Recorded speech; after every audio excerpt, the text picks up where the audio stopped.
Mes chers amis, bonjour. Bonjour à tous et à toutes. Si ça ne vous dérange pas, je vais vous parler de mon deuxième cadeau, vous expliquer un petit peu en quoi il consiste. Donc, le projet Liberté Nation que vous pourrez télécharger gratuitement à partir du lien qui apparaît au-dessus de la photo ou en dessous de la vidéo, pardon. Alors, dans ce livre, c'est sûr que c'est la recherche depuis 1995 d'un consensus possible pour parachever le pays québécois à l'avantage de tous les Québécois, qu'ils soient fédéralistes ou indépendantistes. Alors, vous avez remarqué qu'il y a un texte sur la première page, un texte qui est trop petit pour que vous puissiez le lire. Alors, si vous me permettez, je vais le lire pas trop vite, mais quand même. Euh, L'indépendance du Québec nécessite un fort consensus au sein de la population.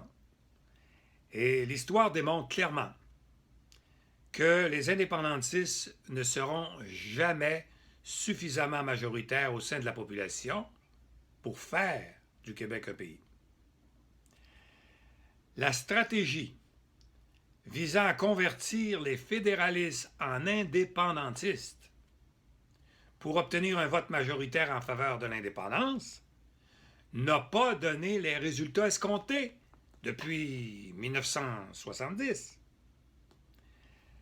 D'ailleurs, vous le savez, l'approche référendaire qu'on a utilisée en 1995 et en 1980 a divisé les Québécois en deux clans opposés, plutôt que de les unir dans un projet commun. Et c'est ça qui est malheureux. La démarche pour l'indépendance du Québec se résume malheureusement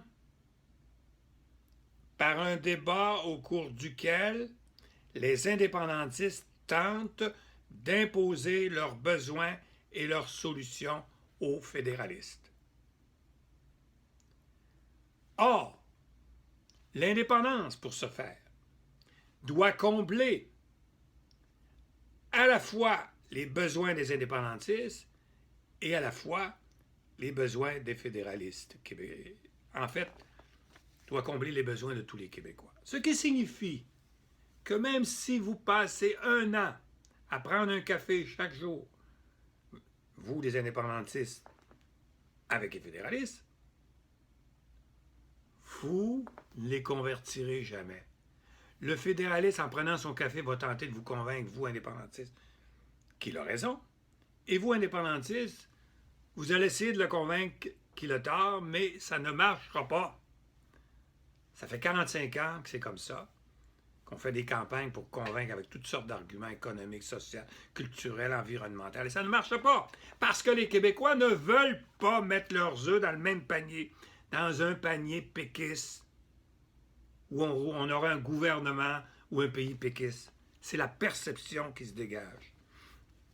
Alors, cette réconciliation des besoins, il faut donc réconcilier les besoins autant des indépendantistes que des fédéralistes, ne repose pas sur une série de compromis, mais sur la reconnaissance du Québec pour ce qu'il est vraiment pour chacun de nous. Dans le livre, j'affirme ici que, je l'affirme d'ailleurs au début, faire l'indépendance du Québec, c'est faire l'indépendance d'une partie du Canada. Qu'est-ce que ça veut dire ça? Lorsque j'affirme ça, je reconnais que l'indépendance du Québec ne se limite pas à l'indépendance d'une province canadienne et à séparer cette dernière du Canada. Non, non, non, non, non. Mais c'est l'indépendance de notre part du Canada avec tout ce que cela implique pour notre identité propre. Bref, l'indépendance du Québec ne consiste pas à effacer tout caractère canadien du Québec comme on passe un vêtement à l'eau de Javel. Ça veut dire quoi ça? L'indépendance de notre part du Canada.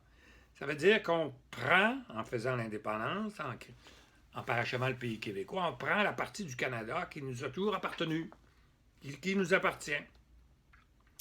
Pendant 150 ans, nos ancêtres ont vécu au Canada. Ils étaient des Canadiens qui sont devenus des Canadiens français. Par la suite, on s'est fait voler le territoire, notre emblème, nos emblèmes, notre hymne national. Mais tout cela, dans nos tripes, nous appartient au peuple canadien français. Il y a au Québec un peuple canadien français et une nation québécoise. Alors, c'est tout simplement faire l'indépendance d'une partie du Canada qui nous appartient et l'autre partie appartient aux Canadiens anglais. Voilà ce que ça veut dire, mais je vous en dis plus lorsqu'on va se voir bientôt. Et en attendant, je vous souhaite toujours de joyeuses fêtes et un joyeux Noël, parce qu'on peut encore le dire.